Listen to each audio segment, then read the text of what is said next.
La présence militaire française en Afrique a perduré au-delà de la colonisation du fait de ces accords. La France est intervenue 60 fois dans 24 pays en 60 ans. Pour le plus grand bien des potentats africains et pour la préservation des ressources naturelles jugées indispensables à l'économie française. C'est ça, la France-Afrique. Et tout cela perdure malgré les vœux hypocrites de chaque président de la République française d'en finir avec les liens opaques qui unissent la France et les dirigeants de ses anciennes colonies. Et si d'aventure un pouvoir africain montre ne serait-ce que quelques velléités d'indépendance, comme cela a été le cas en Côte d'Ivoire à l'issue des élections de l'an 2000, l'assurance vie de la présence militaire française se transforme en facteur de déstabilisation et d'affaiblissement pour ce pouvoir. À ce sujet, permettez-moi de vous interroger sur le rôle exact de la France dans le bombardement de Bouaké en 2004 et des événements qui s'en sont suivis, Madame la Ministre. Je note à ce sujet que dans la procédure concernant le bombardement, la juge d'instruction Sabine Kéris demande le renvoi des ministres de l'époque, Dominique de Villepinte, Michel Alliot-Marie et Michel Barnier devant la Cour de justice de la République. Avons-nous affaire à une barbouzerie qui a mal tourné et qui, cette fois-ci, mêlerait le sang de nos soldats avec celui des citoyens ivoiriens? Comptez-vous ouvrir les archives pour qu'enfin éclate la vérité dans cette affaire? Toutes ces méthodes sont d'ailleurs les racines de l'image déplorable de la France sur le continent africain et la raison de notre manque de crédibilité en Afrique. Avec le passé, qui est le nôtre, c'est le principe de non-ingérence qui devrait être la ligne de conduite pour notre pays, qui, parmi d'autres, a commis les pires crimes et les pires horreurs sur le continent africain. Il lui a pillé ses habitants, ses ressources, son argent. Et cela continue depuis des décennies. Il faut que cela cesse. Ce n'est pas le chemin que prend la présidence de Macron. L'habitude coloniale de la France est encore largement préservée dans certains pays d'Afrique, comme nous avons pu le voir encore en 2019 au Tchad, à Djibouti ou en Côte d'Ivoire, pour ne donner que 3 exemples. On a pu remarquer en effet de très fortes rémanences de ces principes france-africains au Tchad, où l'armée française a bombardé en février dernier une colonne de véhicules appartenant à des opposants au dictateur tchadien Idriss Déby. Ce chef d'État zélé est protégé contre toute logique par la France, qui le remercie en lui permettant de rester à son poste sans être dénoncé alors qu'il y était depuis 1990. Un pays comme le nôtre peut-il se permettre de protéger un homme qui dirige un État comme s'il était sa propriété et qui n'hésite pas à supprimer ses opposants, à pratiquer la torture, à pratiquer les enlèvements? Nous sommes toujours dans l'attente de précisions sur ce dossier. Peut-être est-ce inavouable. Nous continuerons à demander des comptes. Mais le Tchad n'est pas le seul pays à être encore sous protection française.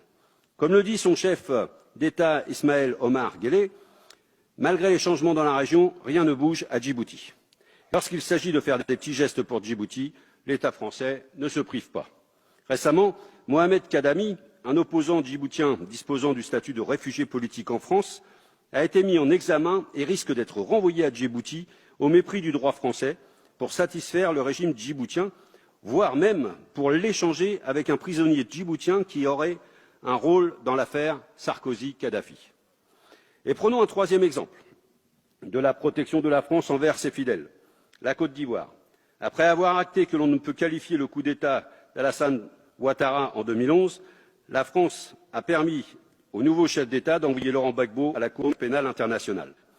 Après 7 ans de procédure, pendant lesquels Laurent Gbagbo était en détention provisoire, en contradiction totale avec les recommandations en la matière de la Cour européenne des droits de l'homme, celui-ci est maintenu en liberté conditionnelle sans pouvoir retourner en Côte d'Ivoire après son procès où il a été acquitté, ce qui est en contradiction totale avec tous les principes de droit.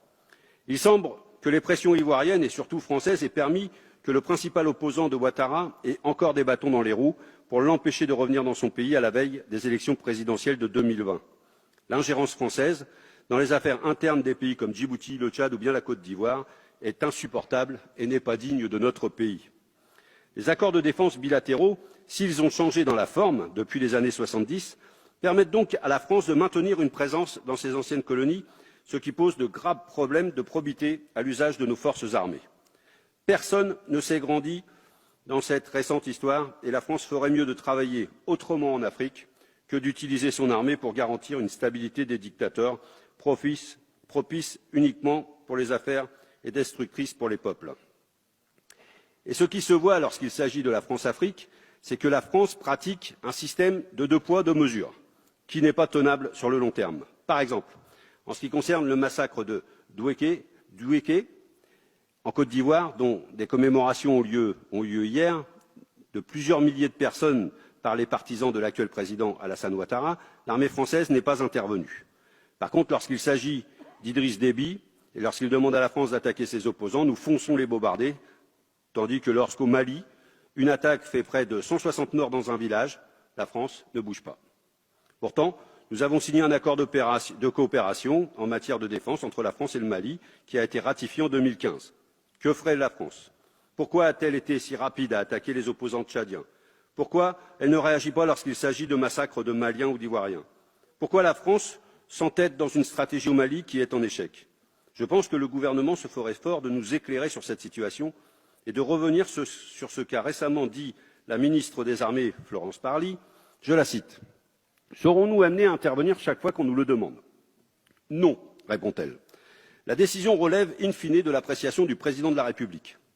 En l'espèce, il n'était pas souhaitable qu'un pays fortement contributeur à la lutte contre le terrorisme et présent sur d'autres fronts soit déstabilisé avec une conséquence ultime, une augmentation de nos engagements en OPEX. C'est dit.